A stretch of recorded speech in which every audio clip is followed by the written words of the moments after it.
वेदांत माता की સાથીઓ, આજે 11 છે, બહુ શુભ દિવસ છે। 11નું વ્રત દર 15 દિવસે આવે। વ્રત કરતા શીખો। એક મહિનામાં 1-2 ઉપવાસ કરો, પુણ્ય થશે ને સ્વર્ગે જશો કે નહીં જો કદાચ ખબર નથી, પણ એનાથી આરોગ્યને સારું રહેશે, માનસિક સ્થિતિ સારી રહેશે, સંયમ શક્તિ વધશે અને નિર્ણય શક્તિ વધશે। નાની નાની પરિસ્થિતિઓ અપડાઉન થયા કરે, એનાથી તમને બહુ ફરક નહીં પડે।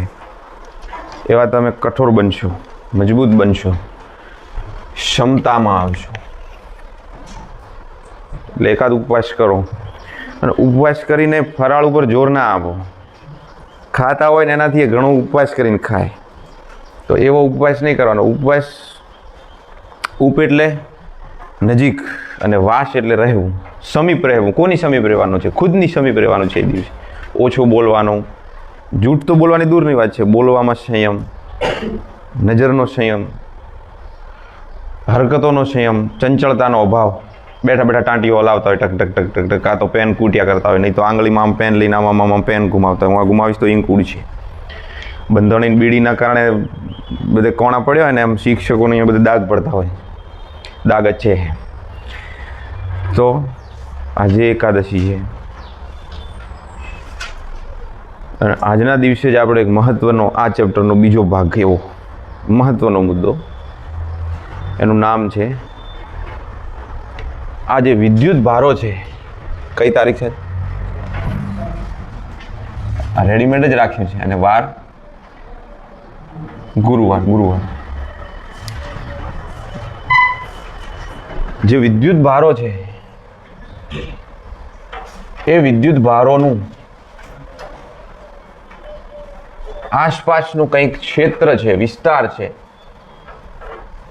એટલે એ મુદ્દો છે વિદ્યુત ક્ષેત્ર। પણ પ્રશ્ન શું બનશે એક્ઝામ માટે? તો વિદ્યુત ક્ષેત્ર એક પોતે જ લાંબો મુદ્દો છે, પણ એમાંથી આપણે અલગ અલગ ક્વેશ્ચન શીખીશું। એમાંનો એક ક્વેશ્ચન બને છે કે બિંદુવત, અથવા આની જગ્યાએ એવો શબ્દ પણ હોઈ શકે એકાકી। એકાકી એટલે એકલો। વિદ્યુત ભારનું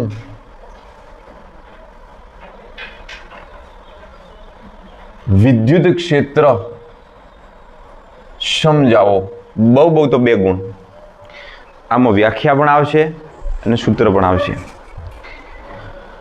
થોડાક આને ત્યાં મૂકી અને પાછા આવો ગુરુત્વાકર્ષણમાં। ગુરુવારનું ગુરુત્વાકર્ષણ યાદ કરીએ।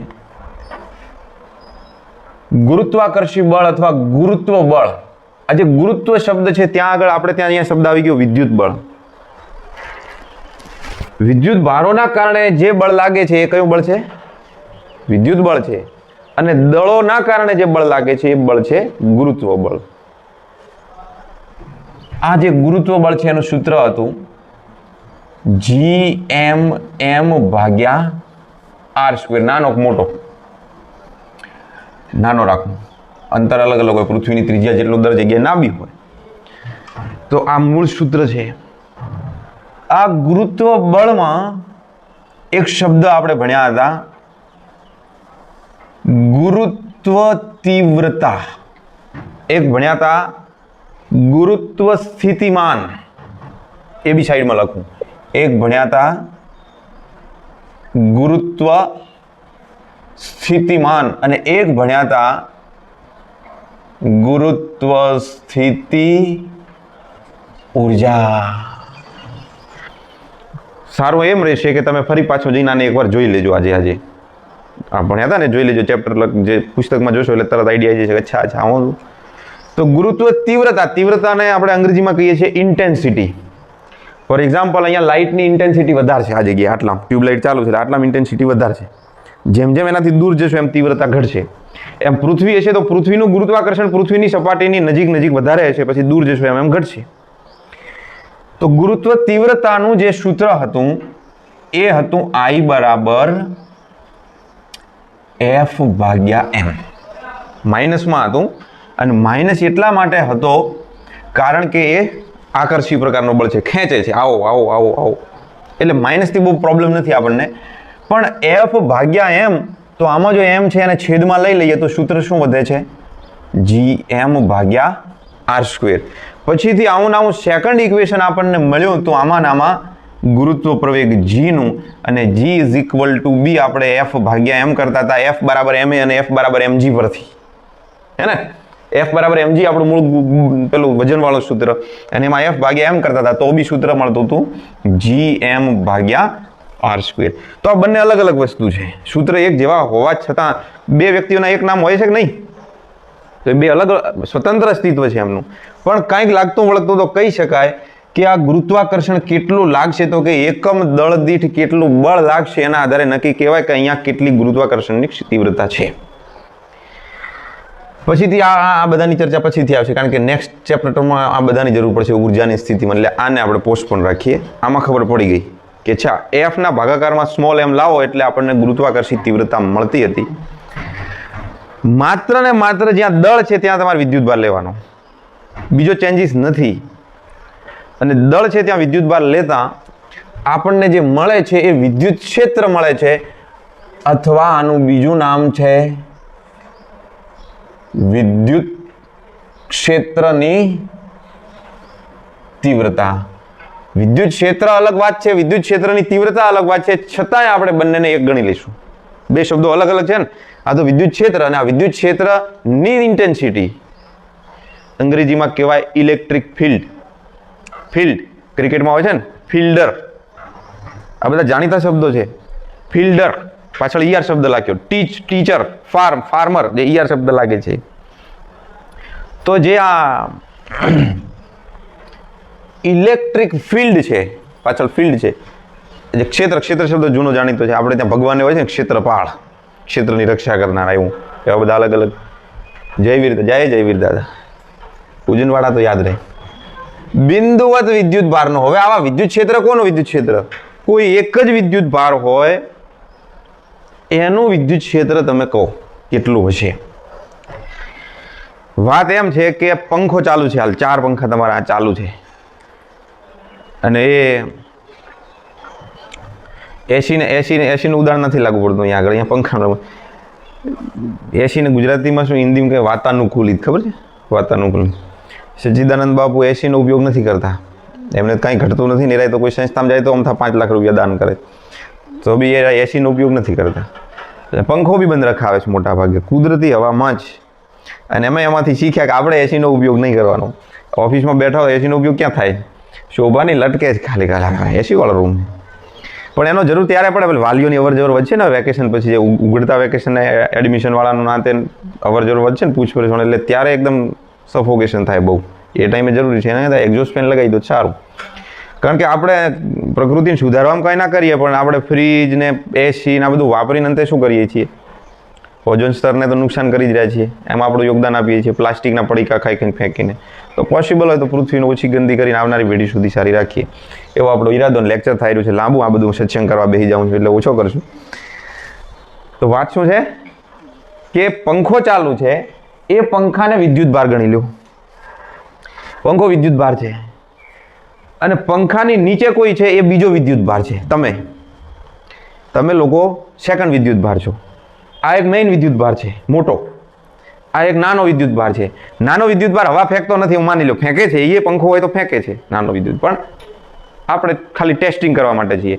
અને તમે નીચે છો, તમને હવા આવી રહી છે, તો જે હવાનો અહેસાસ થાય છે એ વિદ્યુતનું ક્ષેત્ર છે.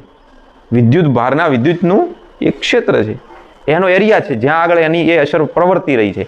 હવા અડે છે આપણને દેખાતી નથી, પણ કંઈક એવી લાઇન્સ હશે, આપણે ભણીને આવ્યા ને ડાયનેમિક લિફ્ટમાં ધારા રેખાઓ બધું, તો એવી કંઈ એની લાઇન્સ આવતી છે નીચે, જે સ્પર્શ થાય છે, આપણી રૂંવાટી હલે છે, આપણને ઠંડક અનુભવાય છે. વિદ્યુત ભારની આજુબાજુ પણ આવું કંઈક ક્ષેત્ર હોય છે જેની અસર અનુભવાય, દેખાય નહીં. કલ્પના કરવી રહી કે આવું હશે. હવે મેઇન વિદ્યુત ભાર હોય જેના કારણે વિદ્યુત ક્ષેત્ર ઉદ્ભવે છે એ હોય, પણ પેલો જે નીચે પંખે બેહનારો ના હોય તો શું હવા નહીં આવતી હોય?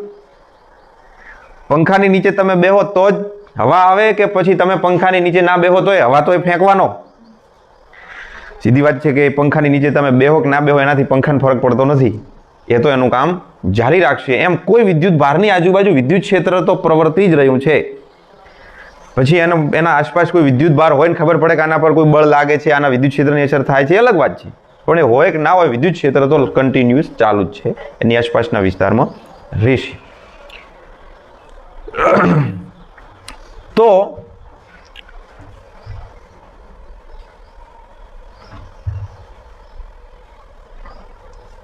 આની સીધી રીતે આપણે વ્યાખ્યા આપી અને સમજી એના કરતા અવળો થોડુંક સમજીએ. જૂના અભ્યાસક્રમમાં આવી એક આકૃતિ આવતી, નવા અભ્યાસક્રમમાં એ આકૃતિ નથી, પણ આપણે આકૃતિને પકડી રાખી છે હજી સુધી કે તારી જરૂર છે ભાઈ. યામાક્ષ પદ્ધતિ. અને આવા કોઈ ઉગમ બિંદુ O પર આપણે હેવી ચાર્જ Q મૂકી દીધો અહીંયા આગળ આને, અને પછી જેમ ગાયને બહેને ખીલો મારે એમ આને ખીલો મારી દીધો છે કે હલતો નહીં હવે તો અહીંયાથી, તારે આ જગ્યા છોડવાની નથી. અને જો આ વિદ્યુત ભાર છે તો એ વિદ્યુત ભારની નજીકમાં કોઈ એવા સદિશ r અંતરે કોઈ એવો નાનો નંચુકડો ચપુકડો વિદ્યુત ભાર સ્મોલ q છે, તો સ્વાભાવિક છે કે આ સ્મોલ q વિદ્યુત ભાર ઉપર આ મોટો q વિદ્યુત ભાર બળ લગાડતો હોય છે આ દિશામાં, કારણ કે બંને ધન વીજ ભાર છે. દૂર ખસ દૂર ખસ દૂર ખસ. હવે આ દિશામાં એનું જે બળ લાગે છે, આના પર લગાડતો છે ને એ વાત નથી કરવાની, ચૂપ રહો, બસ ખાલી આના પર બળ લાગે છે આમ, અને એ બળની દિશાનો એકમ સદિશ છે r કેરેટ.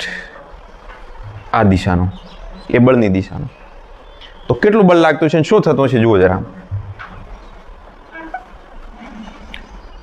આકૃતિ મુજબ બિંદુઓ પર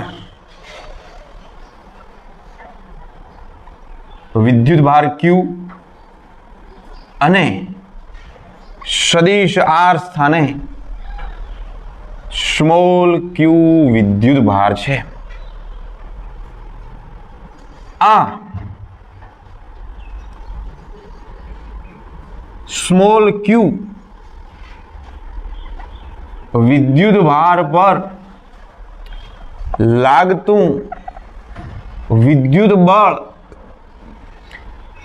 સદિશ F બરાબર 1/4πε0 QQ by r² into r caret સદિશ સ્વરૂપ બળનું.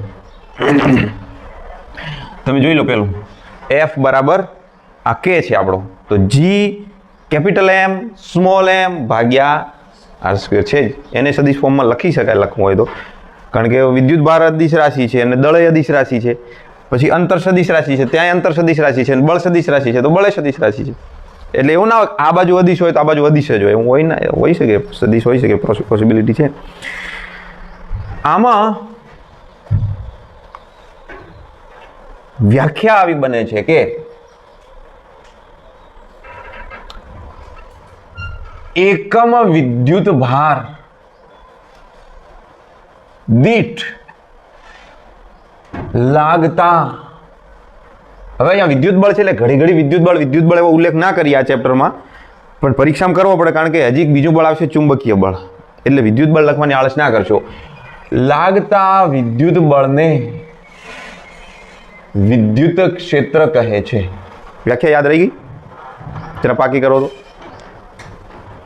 એકમ વિદ્યુત ભાર દીઠ લાગતા બળને શું કહે છે? વિદ્યુત ક્ષેત્ર કહે છે. કોને કહે છે? વિદ્યુત બળને. પણ ક્યારે વિદ્યુત બળને કહેવાય? એકમ વિદ્યુત ભાર દીઠ. આ લીટી નીકળી જાય છે હમણાં, જો થોડીક વ્યાખ્યાન મોટી કરી દઈએ. પહેલા નાની બતાવું તમને થોડી સહેલી લાગે.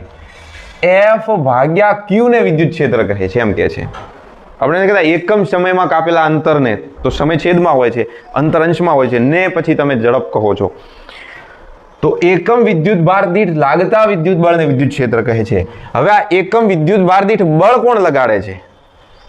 તો કોઈ એકાકી વિદ્યુત ભાર. તો એનું વર્ણન આમાં એડ કરીએ અને વ્યાખ્યાને પ્રોપરલી આવી રીતે લખીએ. જુઓ,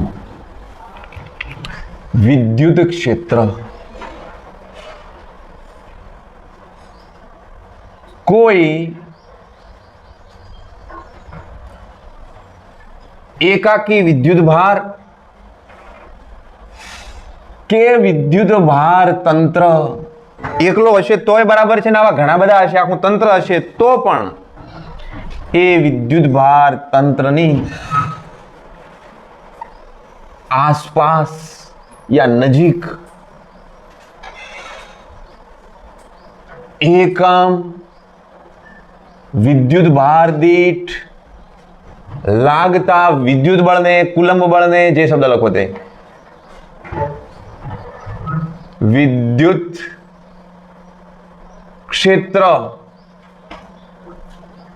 ઈ કહે છે. ચમ આટલો વહેલો આવ્યો લે?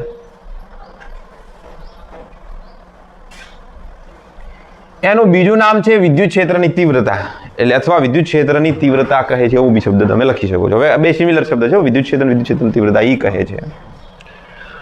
તો સૂત્ર બનાવીએ, જે એમણે કહ્યું છે એ પ્રમાણે સૂત્ર બનાવીએ. બનાવો તો માટે સદિશ એફ બરાબર નહીં સદિશ ઈ બરાબર સદિશ એફ ભાગ્યા ક્યુ. માટે સદિશ ઈ બરાબર સદિશ એફ ભાગ્યા ક્યુ. આને ક્યુ વડે ભાગો તો આને ક્યુ વડે ભાગવો પડે, ક્યુ ક્યુ કેન્સલ થઈ ગયા, અથવા ક્યુ છેદમાં લાવી દો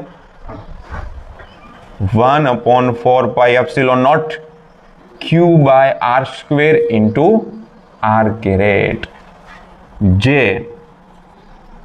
એકલ વિદ્યુત ભારનું વિદ્યુત ક્ષેત્ર છે. એકલો વિદ્યુત ભાર તેનું વિદ્યુત ક્ષેત્ર લખાય E બરાબર 1/4πε q by r square into r caret સદિશ ફોર્મમાં. વિદ્યુત ક્ષેત્ર સદિશ રાશિ છે, સદિશ રાશિ છે, સદિશ રાશિ છે, સદિશ રાશિ છે, અને તેનો એકમ હવે તમે 1/4πε0 માં ε0 નો એકમ મૂકશો, r નો મૂકશો, q નો મૂકશો, વળી r કેરેટ તો કોઈ કામનો નથી. આ પેલો r ઘન થઈ જાય છે એ રીતે સદિશ r બાય r એટલે વળી r કેન્સલ થઈ જાય ને એટલે એનો કોઈ એકમ નહીં. એકમ સદિશનો ક્યાં કોઈ એકમ છે? એકમ સદિશ તો એકમ રાશિ છે. તો તેનો એકમ આના પરથી બનાવવા કરતા આપણે સસ્તો ગોતીએ ને આના પરથી જ બનાવો.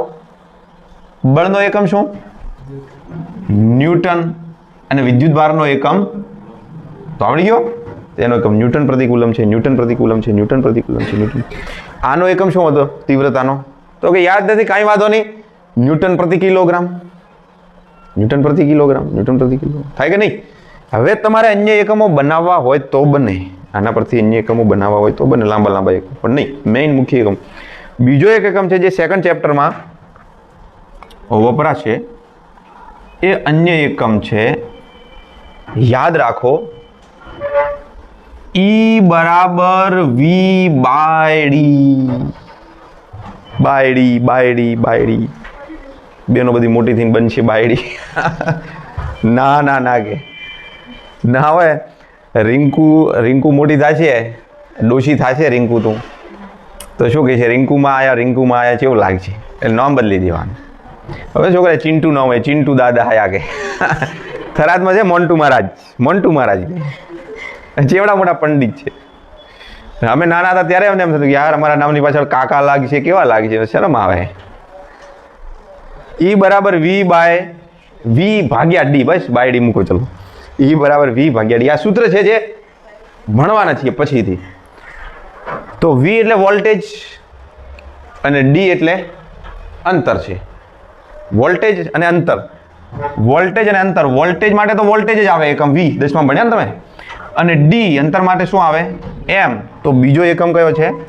વોલ્ટ પ્રતિ મીટર છે. આ V બાય ડી આવું કહીએ તો બાય ડી તો પછી એ રીતે યાદ રહે, નકર તો યાદ નથી રહેતું, એટલે માટે કહેવું પડે. અન્ય એકમ વોલ્ટ પ્રતિ મીટર છે, અને બેમાંથી કોઈ પણ એકમનો યુઝ તમે કરી શકો છો. આનો ઉપયોગ વધારે થાય છે. Volt into metre inverse, volt into metre inverse થાય છે. એનું પરિમાણિક સૂત્ર બનાવવું પડશે ને. M1 L1 इधर देखो T-2 ભાગ્યા કુલમ એટલે Q1. તો પારિમાણિક સૂત્ર બની ગયું M1 L1 T-2 Q-1. ઓર તમે જાણો છો ને કે Q I બરાબર Q બાય T. તો આનું પારિમાણિક સૂત્ર Q બરાબર IT પ્રમાણે શું થાય? I એમ્પિયર A1 અને ઓલ્યો T1 મૂકતા M1 L1 T-2 A-1 T-1 આવડું લાંબુ છે એનું ટૂંકું સ્વરૂપ થઈ ગયું M1 L1 T-3 A-1. તો આ બિલકુલ બેઝિક રજૂઆત થઈ ગઈ વિદ્યુત ક્ષેત્રની, બિલકુલ બેઝિક રજૂઆત. તમને ખબર પડી હશે કે એકલો વિદ્યુત ભાર હોય એની આસપાસ જે વિદ્યુત ક્ષેત્ર છે આના પર લાગતું એક પ્રકારનું બળ જ છે. વિદ્યુત ક્ષેત્ર એક પ્રકારનું બળ જ છે, ખાલી છેદમાં Q લાવી દો એટલે એનું નામ આપી દીધું E. હવે દર વખતે સદિશ ફોર્મ નથી, થિયરી લખવાની આટલી સુધી લખાઈ ગઈ. રેડી? ખાલી નાની વાત આમાં કહી દઉં કે અદિશ સ્વરૂપે જો લખવાનું હોય ત્યારે તમે આવી રીતે લખી શકો છો E બરાબર KQ ભાગ્યા R². E બરાબર KQ ભાગ્યા દર વખતે કેપિટલ Q હોય, જે બી હોય, Q1 હોય, Q2 હોય, Q' હોય, KQ બાય R². બળનું સૂત્ર શું યાદ છે મગજમાં? F બરાબર KQ1 Q2 ભાગ્યા R². F બરાબર KQ1 Q2 ભાગ્યા R². વિદ્યુત ક્ષેત્રનું સૂત્ર F બરાબર KQ ભાગ્યા R². હજી બીજા બે સૂત્રો આવા આવશે જેમાં અંશમાં Q1 Q2 યા Q કંઈ બી આવશે અને છેદમાં R આવશે. એટલે ચારે ચાર સૂત્રોને આપણે એક સાથે સેટ કરીશું વિદ્યુત સ્થિતિ ઉર્જા અને સ્થિતિમાન સાથેનું. ફટાફટ આ તમે લખી નાખો.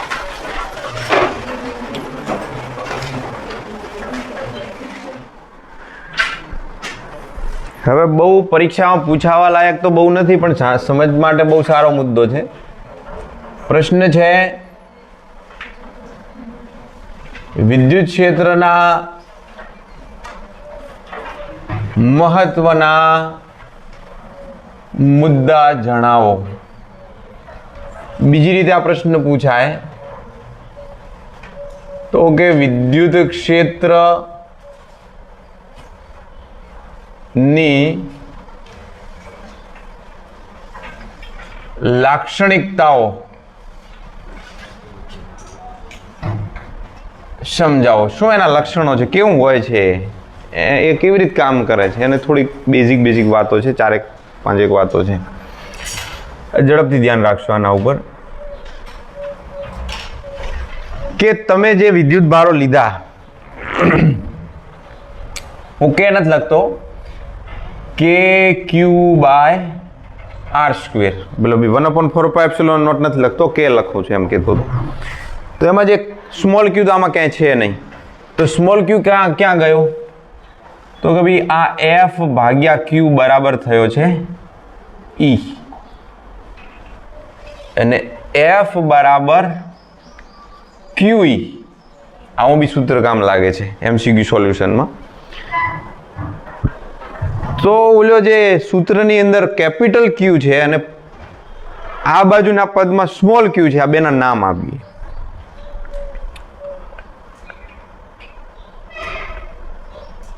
વિદ્યુત ક્ષેત્રમાં જેના વડે વિદ્યુત ક્ષેત્ર ઉદ્ભવે છે, ઉત્પન્ન થાય છે,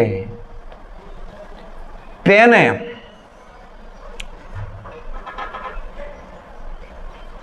ઉદ્ગમ અંગ્રેજીમાં કહીએ સોર્સ ઓફ ફિલ્ડ. આ ક્ષેત્રનું આ ઉદ્ગમ છે તેને ઉદ્ગમ, અને એમાં વિદ્યુત ક્ષેત્રમાં જેના લીધે વિદ્યુત ક્ષેત્ર ઉત્પન્ન થાય છે, આ તો ખોટું છે કે અહીંયા લખવાનું તેને, એટલે તેમાં તેને કેને ખબર છે? પેલા કેપિટલ Q ને. તમને યાદ રહે કે આ કોની વાત કરું છું? મોટો વિદ્યુત ભાર જે આપણે જેના લીધે વિદ્યુત ક્ષેત્ર ગણ્યું હતું એને ઉદ્ગમ કહે છે. અને જેના પર આ ક્ષેત્રના લીધે બળ લાગે છે, જે વિદ્યુત ક્ષેત્રની અસરમાં છે, અને જે ના પર અસર પ્રવર્તે છે. સાચું લખ્યું છે ને? પ્રવર્તે આમ જ લખાય. પ્રવર્તે છે તેને પરીક્ષણ ભયાનક ગુજરાતી છે. વિદ્યુત ભાર પરીક્ષણને આપણે શું કહેવાય? ટેસ્ટ. પરીક્ષણ વિદ્યુત ભાર ટેસ્ટ ચાર્જ કહે છે. ઓકે. તો આ મુદ્દાનો સાર એટલો કે જે ઉત્પન્ન કરે છે એ સોર્સ અને જે પેલો સામે છે એને ટેસ્ટ. સોર્સ એન્ડ ટેસ્ટ બે નામ આપી દે, જસ્ટ બીજું કંઈ આમાં યાદ રાખવાનું નથી. એવા બે વીજભાર છે. એટલે જે કેપિટલ ક્યુ હતો એમાં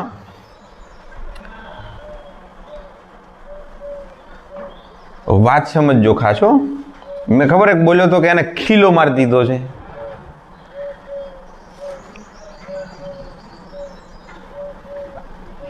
પરીક્ષણ વિદ્યુત ભાર પોતે પણ તો વિદ્યુત ક્ષેત્ર ઉત્પન્ન કરતો હશે. એકવાર બોલું વાત મગજમાં બેસી જાય એવી રીતે સાદી ભાષામાં કહું છું કે મોટો પંખો છે ને સામે નાની પંખડી છે. પંખડી એટલી બધી હવા ના ફેંકવી જોઈએ કે મોટો પંખો જ હલી જાય. સમજ્યા ને? પંખાના લીધે પંખડીનું જે થવું હોય એ થાય, પણ પેલી પંખડીના લીધે પંખાને ફેર પડવો જોઈએ નહીં. એટલે તારા પાડોશીને બોલાય, ટટાર બેન આવી જોઈએ મારી સામે. એટલે પરીક્ષણ વિદ્યુત ભાર એટલો મોટો ન હોવો જોઈએ કે જેથી મૂળ વિદ્યુત ભાર પર, મૂળ વિદ્યુત ભારને આપણે કયો કહીએ છીએ? સોર્સ.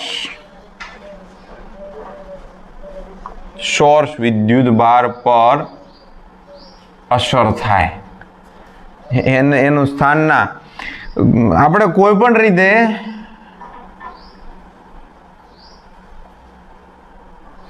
જે સોર્સ છે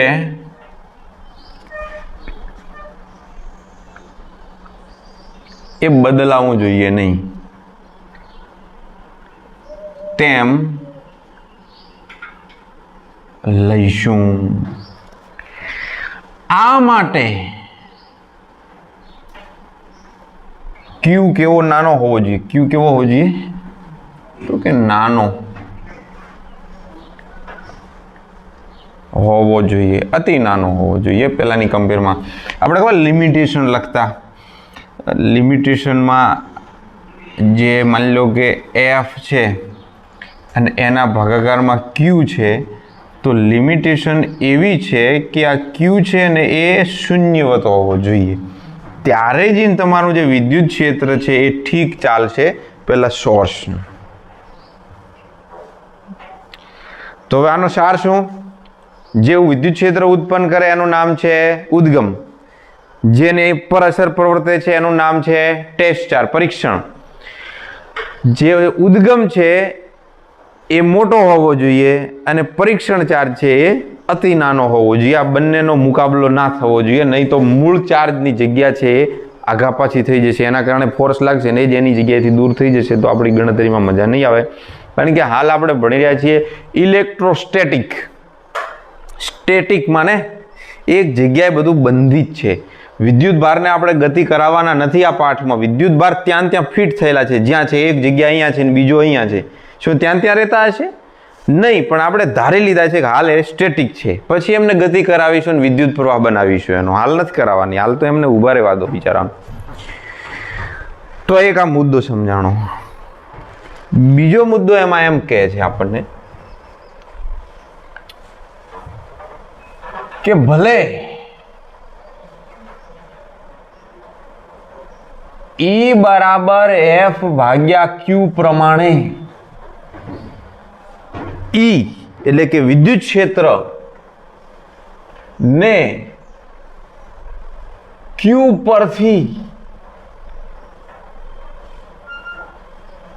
વ્યાખ્યાયિત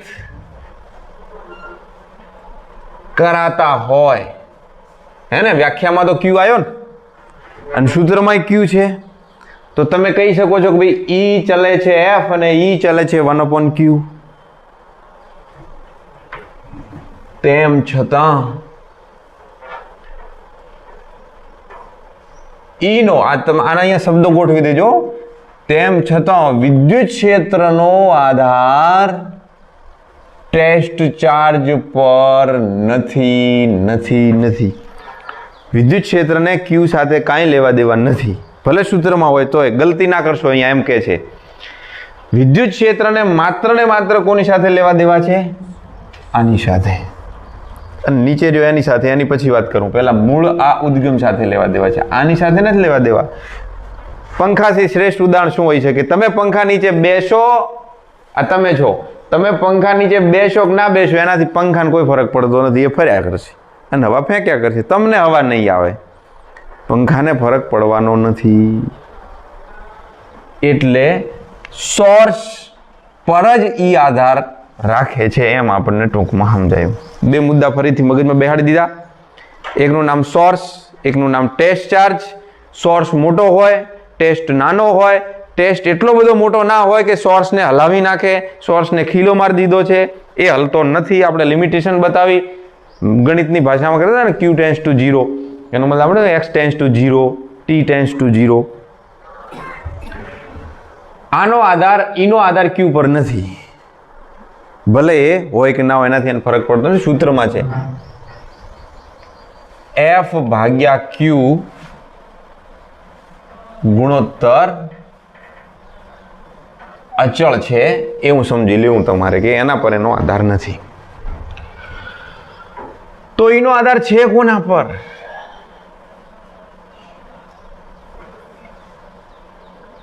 એનો આધાર આપેલ Q માટે, મતલબ જે સોર્સ છે એના પર તો છે જ, પણ એ સોર્સનું મૂલ્ય એક ફિક્સ થઈ ગયું. માની લો કે તમને 1 મિલીકુલમ કે માઇક્રોકુલમ આપેલો સોર્સ આપી દીધો છે, કેપિટલ Q. આનું મૂલ્ય તમને ખબર છે કે ફિક્સ થઈ ગયા, તો ઉપરની વાત ફિક્સ થઈ ગઈ. તો હવે એનો આધાર કોના પર રહ્યો? અંતર ઉપર. એનો આધાર આપેલ Q માટે અંતર પર છે. તે એટલે વિદ્યુત ક્ષેત્ર 1/r² ના સમપ્રમાણમાં છે, અથવા r² ના વ્યસ્ત પ્રમાણમાં છે. એમ બી બોલી શકાય ને. એ અંતરના વર્ગના વ્યસ્ત પ્રમાણમાં છે. આપણે ડાયરેક્ટ વ્યસ્ત પ્રમાણ લખી દીધું. 1/r² ના પ્રમાણમાં ચાલે છે, ના સમપ્રમાણમાં છે. ઈ ચાલે છે 1/r². જેમ અંતર વધશે, જેમ અંતર વધશે તેમ ઈ ઘટશે. આમ તો મુદ્દાના નામ આપવાના હતા ને, 1 આપ્યું તો આનું નામ આપી દઈએ 2, આનું નામ આપી દઈએ 3, અને 3માં એક બીજો મુદ્દો જેમ અહીંયા મેં સમજાવ્યો તેમ લખું કે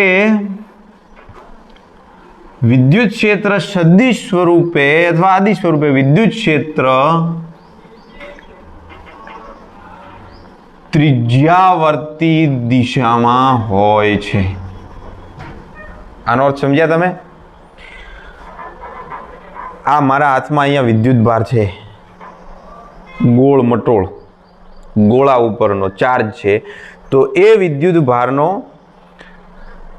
વિદ્યુત ક્ષેત્ર છે એ ત્રિજ્યાવર્તી દિશામાં છે. બધી જ દિશામાં તમારા તરફે આવી રહ્યું છે, મારા તરફે વિદ્યુત ક્ષેત્ર છે, આ તરફે વિદ્યુત ક્ષેત્ર, આ તરફ વિદ્યુત ક્ષેત્ર છે. હવે ત્યાં પંખાનું ઉદાહરણ ના લેતા કે એક તરફ જ હવા ફેંકે છે, બધી બાજુ હવા ફેંકે છે. બધી બાજુ એના વિદ્યુત ક્ષેત્રની બધી રેખાઓ પ્રવર્તી છે, ઉપર નીચે આજુબાજુ બધે જ. એને કહેવાય ત્રિજ્યાવર્તી દિશામાં છે. એ ત્રિજ્યાવર્તી દિશામાં હોય છે. આર અનુસાર જેમ જેમ નજીક હશે ને તેમ એ વધારે ગાઢ હશે, અને દૂર જશો એમ એમ એ આછો થતો જશે. પેલા ગુરુત્વ બળના જેમ એવી કોઈ જગ્યા નહીં હોય કે અહીંયા વિદ્યુત ક્ષેત્ર પૂરું થયું, જો અહીંયા આંગળી અડાડતો છે વિદ્યુત ક્ષેત્ર, છે વિદ્યુત ક્ષેત્ર, એવું ના હોય. ગુરુત્વાકર્ષણ બળ ક્યાં પૂરું થાય કે ચલો એ અવકાશમાં જઈને બેસી ગયા, આપણે હવામાં તરીએ છીએ, જોજો હો કે 1 ફૂટે આમ જતો ને તો પડીશ પૃથ્વી ઉપર જઈને. કેમ? તો કે અહીં ગુરુત્વાકર્ષણ ચાલુ થાય છે. એવું હોતું નથી, એવું ના હોય. લિમિટેશન ખતમ થાય, આવે ખતમ. સિગ્નલ ઓય સિગ્નલ નથી આવતું, ઓય સિગ્નલ આવે એવું મોબાઈલમાં ના હોય. તમારા ટાવરની રેન્જથી છૂટે આવે. ડેન્સિટી ઘટતી જાય આ બધામાં.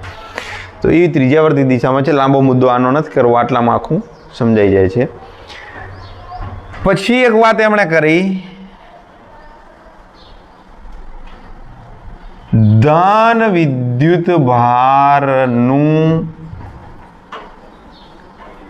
વિદ્યુત ક્ષેત્ર, ખરેખર વિદ્યુત ક્ષેત્ર નહીં પણ વિદ્યુત ક્ષેત્રની રેખાઓ આપણે કલ્પના કરવાની કે વિદ્યુત ક્ષેત્ર એક લાઈન સ્વરૂપે છે.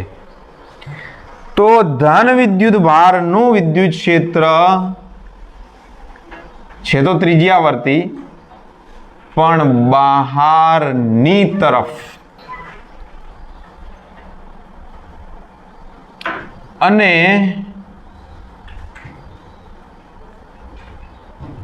ઋણ વિદ્યુત ભારનું વિદ્યુત ક્ષેત્ર ત્રિજ્યાવર્તી રીતે અંદરની દિશામાં હોય છે. બતાવો કે છે?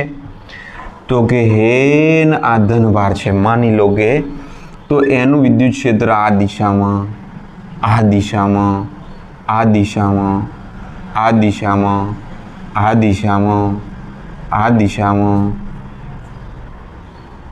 આમ. સમજ में आ गया?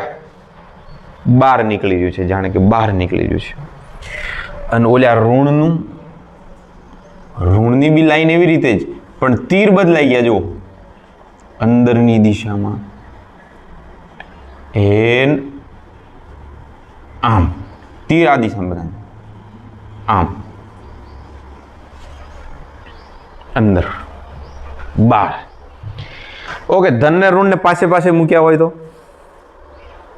ધનમાંથી ઋણમાં ઘૂસી જાય ક્ષેત્ર રેખાઓ, હે ને? આ સીધી જો આ જઈ જ રહી છે, દેખો. ધનમાંથી ઋણમાં ઘૂસી જાય, ધનમાંથી ઋણમાં. આ વાળી ક્ષેત્ર રેખાઓ આમ થઈને આમ જતી છે કદાચ, જો નજીક હશે તો. એકલો હોય તો એની ક્ષેત્ર રેખાઓ ક્યાંક જાય છે, કોઈ હશે ઋણ એની પાસે, અને આ ઋણ છે તો ક્યાંકથી ક્ષેત્ર રેખાઓ કોઈ ધન પાસેથી આવી રહી છે એવી કલ્પના કરી લો. પણ હોય છે આવી રીતે. આવું વિદ્યુત ક્ષેત્ર હોય અને આવી એની ક્ષેત્ર રેખાઓ હોય, આવું એનું સૂત્ર બનશે. આ તો બધું તમે બરાબર છે. મૂળ કોઈ હતો જેણે આની પહેલી વાર વાત કરી હતી. છેલ્લે પેઇન્ટર જેમ પોતાની સાઇન કરે એમ છેલ્લે આ વાત આખી સમજ્યા છીએ ઠીકઠાક કે વિદ્યુત ક્ષેત્ર એ બરાબર કે Q/R² હોય ને, એ એકાકી વિદ્યુત ભારનું હોય તો આવું હોય, એકમ હોય, આવા એના નિયમો હોય છે, આવી રીતે વિદ્યુત ક્ષેત્ર કામ કરે છે. પણ આ બધી ચર્ચાની પહેલી વાર કોને આવું માઇન્ડમાં કોને વિચાર આવ્યો કે આવું ઇલેક્ટ્રિક ફિલ્ડ હશે? તો એ ભાઈનું નામ છે माइकल फेराडे. नाम सुना है? नाम सुना है? नाम હતું માઇકલ ફેરાડે. એની જાત છે, ખબર નહીં એના પપ્પાનું નામ બી હોય છે કે, પણ ફેરાડે કહે છે તેના પપ્પાનું નામ તો નહીં હોય. નથી આપણે ત્યાં પાછળ દક્ષિણ ભારતમાં એવો ઘણો જ પ્રથા છે, પિતાનું નામ પહેલું હોય ને પછી છોકરાનું નામ હોય. સમજ્યા તમને? પેલા ક્રિકેટર નામ છે રવિચંદ્રન અશ્વિન.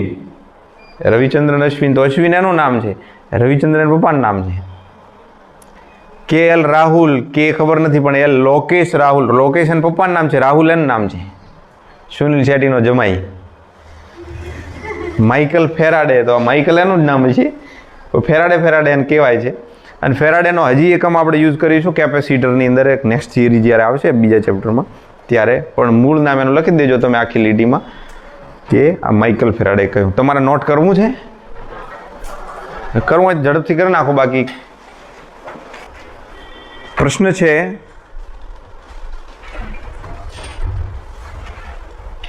વિદ્યુત ભાર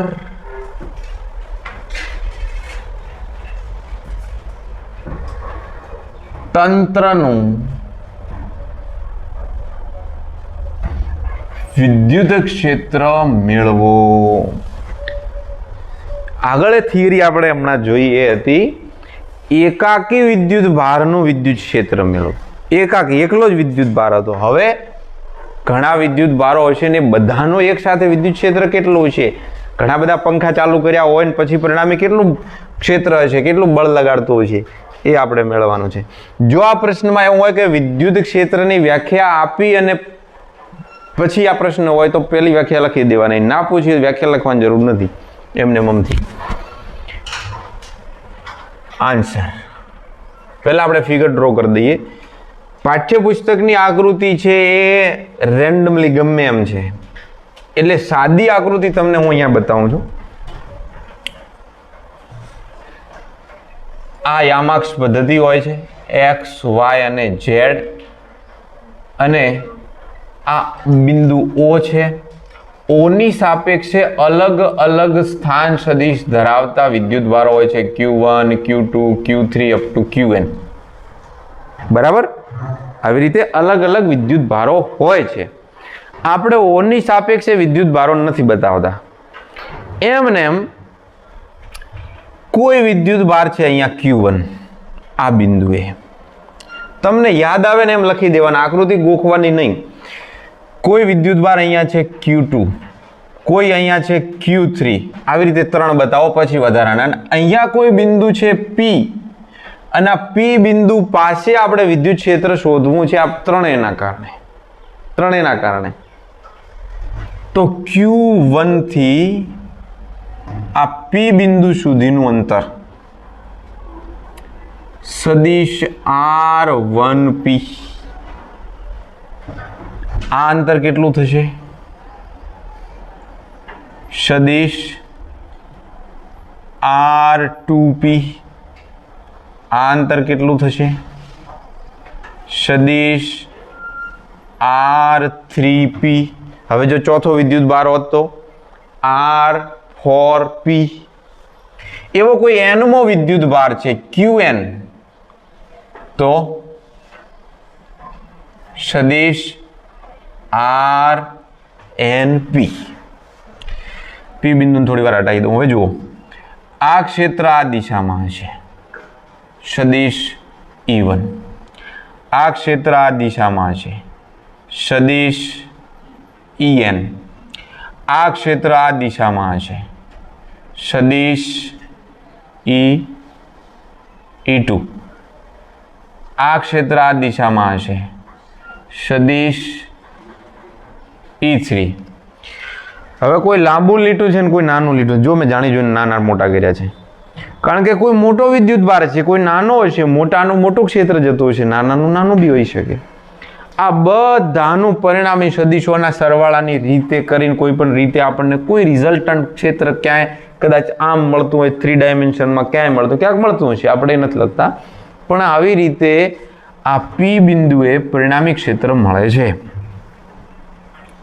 વર્ણન આકૃતિ મુજબ Q1, Q2 up to Qn જેટલા વિદ્યુત ભારો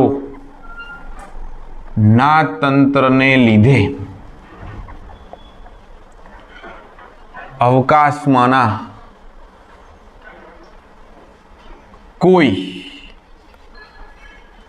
P બિંદુએ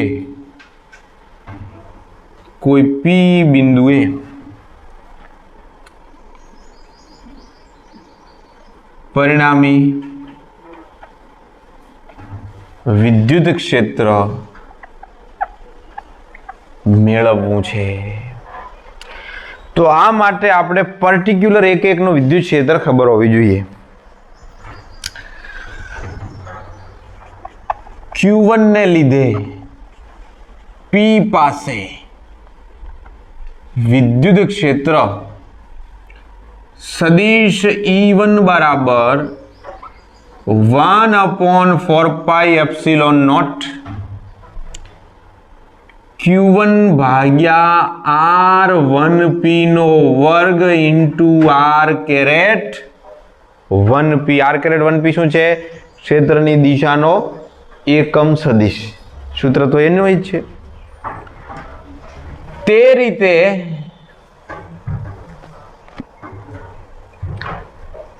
રીતે ચલો બીજું શું લખાવો? Q2 ને લીધે શું થશે કહો? બોલો બોલો બોલો બોલો. સદિશ E2 બરાબર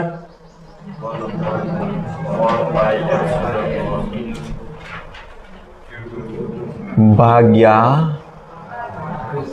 R2P square into R caret 2P. સમજી ગયા તમે? પરફેક્ટ. જે બી બિંદુઓ ધાર્યા હોય તમે ધાર્યા છે એને લઈને ચાલવાનું. જે બિંદુઓ તમે ધાર્યા છે એને લઈને ચાલવાનું. આવા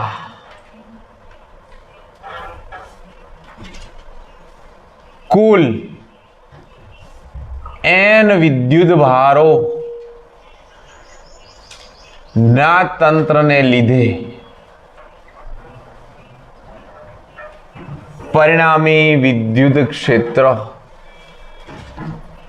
સદિશ E બરાબર, આમાં સંપાતપણાનો સિદ્ધાંત જ લાગુ પડે છે કે બધાનો સદિશ સરવાળો કરી લેવો. તો સદિશ E1 વત્તા સદિશ E2 plus up to plus સદિશ En. હજી એક E3 લખી દઉં તમને વધારે પ્રેક્ટિસ થાય. સદિશ E3 plus up to plus સદિશ En. ચલો કિંમતો મૂકો ફટાફટ. 1/4πε0 Q1 ભાગ્યા R1P square into R caret 1P.